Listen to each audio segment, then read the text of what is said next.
নমস্কার, আশা করি প্রত্যেকে ভালো আছেন, আনন্দে আছেন, টুসি রিচ স্নিগ্ধা ব্লগের সাথে আছেন। প্রতিদিন সকালের সমস্ত কাজ সেরে নিয়ে চলে এসেছি একদম রান্নাঘরে। আপনাদের সঙ্গে আজকে ব্লগটা এখান থেকেই শুরু করলাম।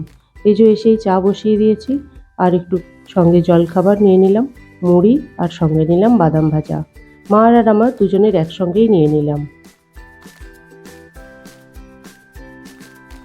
ওদিকে টিফিনটা করতে করতে এদিকে তার আগে এঁচোড়টা সেদ্ধ বসিয়ে দিলাম। এঁচোড়টা সিদ্ধ হতে থাক, এতে একটু নুনও দিয়ে দিয়েছি তাই। তাহলে চলুন আমরা টিফিনটা করে নিই, তারপর ফিরছি। আর এই যে এঁচোড়ও সেদ্ধ হয়ে গেছে আর এদিকে আমাদের টিফিন করাও হয়ে গেছে। চলুন তাহলে এঁচোড়গুলোকে জল থেকে আগে তুলে নিই। আজকে ইচ্ছা রয়েছে একটু চিলি এঁচোড় বানাবো। আর আজকে দুপুরে সেই কারণে ভাতও হচ্ছে না, হচ্ছে শুধু রুটি চিলি এঁচোড়। আর ওর আজকে যেহেতু বিকাল হয়ে যাবে কাজ থেকে ফিরতে, তাই তখন আর কারোরই আমাদের ভাত ভালো লাগবে না, তাই সবার জন্য রুটি আর এই চিলি এঁচোড় করে নিলাম। আর এর জন্য প্রথমে সিদ্ধ করা এঁচোড়ের মধ্যে একটু কর্নফ্লাওয়ার, একটু নিয়ে নিয়েছি গোলমরিচের গুঁড়ো, রসুন বাটা আর একটা ডিম দিয়ে একসঙ্গে মেখে ঝটপট এগুলোকে ভেজে নিচ্ছি।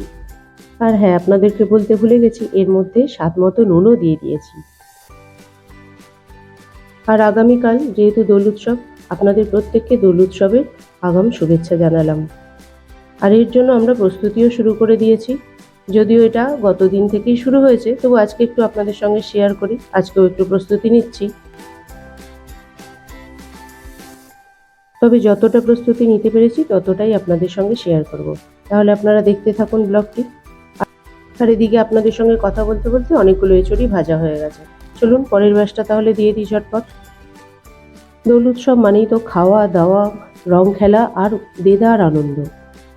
আর এই দেদার আনন্দ করবার জন্য আমাদের পাড়ার ক্লাবটি যে আয়োজন করে থাকে সেটিও আপনাদের সঙ্গে শেয়ার করব। তবে এখন আমরা যত বেশি আনন্দ করি না কেন, হয়তো আমাদের কাছে অনেক কিছু জিনিসই রয়েছে আগের থেকে বেশি, তবে ছোটবেলার আনন্দগুলো কিন্তু অনেক বেশি ছিল।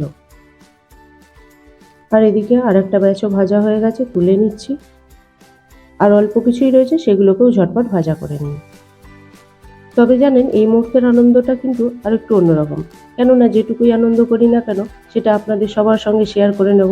আর যেহেতু শুনেছি সবাই বলে এবং বুঝতেও পারি আনন্দ ভাগ করে নিলে আরও বেড়ে যায়, তাই এই আনন্দটা হয়তো আর একটু বেড়েই যাবে।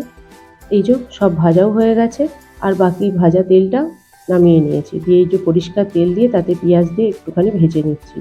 অল্প পেঁয়াজ দিলাম, তার কারণ একটু গ্রেভিটা বেশি করেই রাখবো। আর এদিকে পেঁয়াজটা হালকা নাড়াচাড়া করে নিয়ে তাতে বেশ কিছুটা পরিমাণ রসুন কুচি দিয়ে দিলাম। রসুন কুচিগুলো একটু ভাজা হয়ে যাক, তারপরে এই যে আদা কুচিও দিয়ে দিলাম, একটু মুখের মতো হবে, মুখে পড়লে ভালো লাগে। এছাড়াও এতে দিয়ে দিচ্ছি ক্যাপসিকাম, আরও একটু নাড়াচাড়া করে নিই, তারপরে পেঁয়াজ দিয়ে দেবো। এই যে পেঁয়াজও দেওয়া হয়ে গেল, দিয়ে দিলাম একটু কাঁচা লঙ্কা। এবার এগুলো একসঙ্গে বেশ কিছুক্ষণ একটু নাড়াচাড়া করে নিই। একটু ভাজা ভাজা হয়ে গেলে তারপর এতে একে একে সয়া সস, একটু পরিমাণ ভিনিগার, তারপরে দিয়ে দিচ্ছি পরিমাণ মতো কিছুটা নুন, তবে একটু কমই দিলাম যেহেতু সয়া সসটা একটু নোনতা হয়। তারপর এতে দিয়ে দিলাম বেশ কিছুটা পরিমাণ টমেটো কেচাপ। এবার এগুলোকে আরও একবার ভাজা ভাজা করে নিই। সমস্ত জিনিসগুলো একসঙ্গে বেশ কিছুক্ষণ নাড়াচাড়া করতে করতে সবজিগুলো বেশ নরম হয়ে গেছে। এবার এতে গোলমরিচের গুঁড়ো বেশ অনেকটা পরিমাণেই দিয়ে দিলাম। তারপর একটু জলে গোলা কর্নফ্লাওয়ার দিয়ে আরও বেশ কিছুক্ষণ নাড়াচাড়া করে নেব। তবে আনন্দে আরও ঘাটতি হয়ে গেছে দোলের আগের দিনের উৎসব চাচর উৎসবটা না পেয়ে। এই যে সবজিগুলো একেবারে প্রায় রেডি, এরপর এতে একটু উষ্ণ গরম জল দিয়ে দিলাম।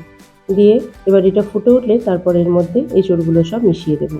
এই রেডি হয়ে যাবে আমাদের চিলি এঁচড়। আপনাদেরকে তখন বললাম ছোটোবেলার আনন্দ ছিল বেশি, তবে আর একটা সময়ের কথা না বললেই নয়।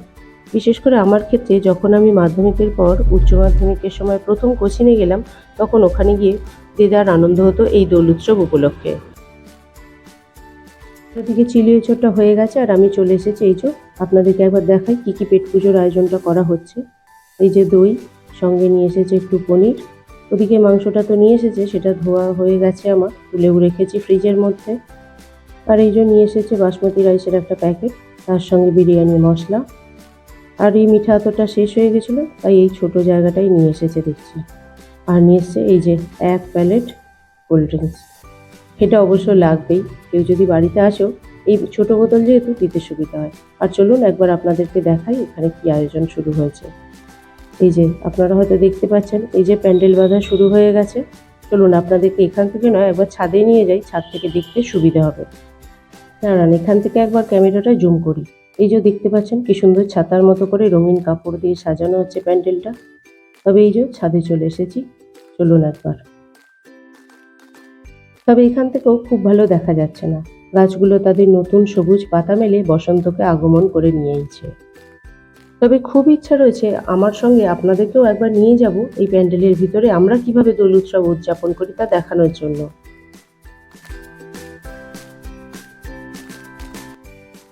আর এই যে আরেকবার চলে এসেছি রান্নাঘরে আগামী দিনের জন্য একটু গাজরের হালুয়া বানিয়ে নিতে। আপনারা তো সবাই জানেন কি করে বানাতে হয়, তবু দেখুন আমি কিভাবে বানাই। কড়াতে অল্প তেলের মধ্যে সামান্য একটু বাটার দিয়ে দিয়েছি, তারপর গাজরগুলোকে ওর মধ্যে দিয়ে দিচ্ছি। দিয়ে এটাকে একটু নাড়াচাড়া করে নরম হয়ে গেলে তারপরেতে দুধ, চিনি সব কিছু মিশিয়ে দেব। তারপর সব জিনিসগুলো ভালো মতো মেশানো হয়ে গেলে তাতে কাজু, কিশমিশ এই সমস্ত দিয়ে দেবো। আর তার সঙ্গে দিয়ে দেবো খোয়া ক্ষীর, যেহেতু নেই একটু গুঁড়ো দুধ দিয়ে দেবো। দিয়ে মিশিয়ে রেডি হয়ে যাবে আমাদের গাজরের হালুয়া। এইভাবে আমি আগামী দিন দোল উৎসবের জন্য আজকে থেকেই প্রস্তুতি নেওয়া শুরু করে দিয়েছি।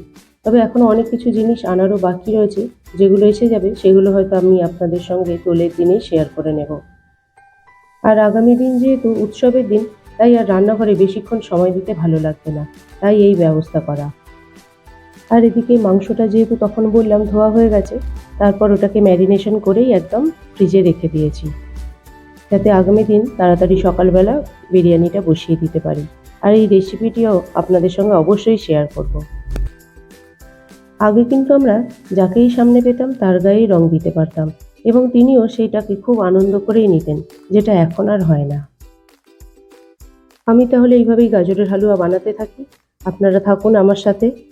আর প্রত্যেকে খুব আনন্দ করে দোল উৎসবটাকে উদযাপন করুন। তাহলে আজকের মতো টাটা, বাই, দেখা হচ্ছে পরের একটি ব্লগে। আপনারা প্রত্যেকে ভালো থাকবেন, আনন্দে থাকবেন, চ্যানেলটিকে সাবস্ক্রাইব করে পাশে থাকবেন। আর ব্লগটা কেমন লাগলো অবশ্যই কমেন্টস করে জানাবেন। তাহলে টাটা, বাই।